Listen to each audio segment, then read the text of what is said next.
رات کا کھانا نہ کھانا جلد بڑھاپا لاتا ہے۔ ایک انار کھانے سے 40 دن تک دل کو فائدہ پہنچتا ہے۔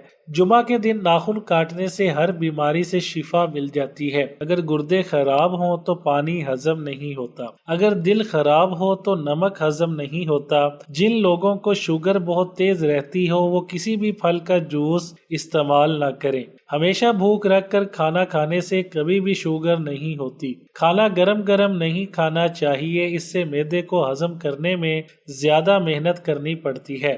بینگن کا سالن کھانے سے انسان کا دل بہت ہی طاقتور اور تندرست رہتا ہے۔ جو لوگ کدو کھاتے ہیں انہیں پرسکون نیند آتی ہے اور آنکھوں کی بینائی بھی تیز ہو جاتی ہے۔ روز کچی ادرک کھانے سے بڑھتی عمر چھپ جاتی ہے، چہرہ جوان دکھائی دیتا ہے۔ جس کو پیشاب کے بعد قطرے آتے ہوں تو وہ بھنے ہوئے چنے اور کالے تلوں کو دودھ کے ساتھ کھا لیں، قطرے آنا بند ہو جائیں گے۔ پیاز کاٹتے ہوئے سر پر موٹا کپڑا رکھنے سے آنکھوں سے آنسو نہیں آتے۔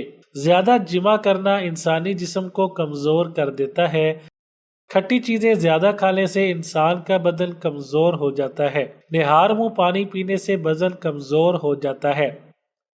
زیادہ ہنسنے سے انسان کا دل مردہ ہو جاتا ہے۔ زیادہ ہنسنے سے آدمی کا وقار بھی ختم ہو جاتا ہے۔ دائیں کان سے موبائل کال سننے والے افراد کو بہرے پن کا خطرہ زیادہ ہوتا ہے۔ آئرن کی کمی سے جلد پر چھائیاں پڑ جاتی ہیں۔ پلاسٹک کے کسی برتن میں گرم پانی نہیں پینا چاہیے، ایسا کرنے سے آپ کو کینسر کی بیماری ہو سکتی ہے۔ کیلے کو اگر چھلکے سمیت کھا لیا جائے تو کبھی بھی آپ کا بلڈ پریشر ہائی نہیں ہوگا، کیونکہ کیلے کے چھلکے میں بہت ہی مفید مواد ہوتے ہیں جو ہمارے بلڈ پریشر کو ہائی ہونے سے روکتے ہیں۔ زیادہ غصہ کرنا موٹاپے کا موجب ہے، غصے سے پرہیز کریں۔ لیمو پانی سانس کی بدبو کو ختم کرتا ہے۔ اپنا سیدھا ہاتھ سیدھے گال کے نیچے رکھ کر سونے سے ہارٹ اٹیک سے محفوظ رہتے ہیں۔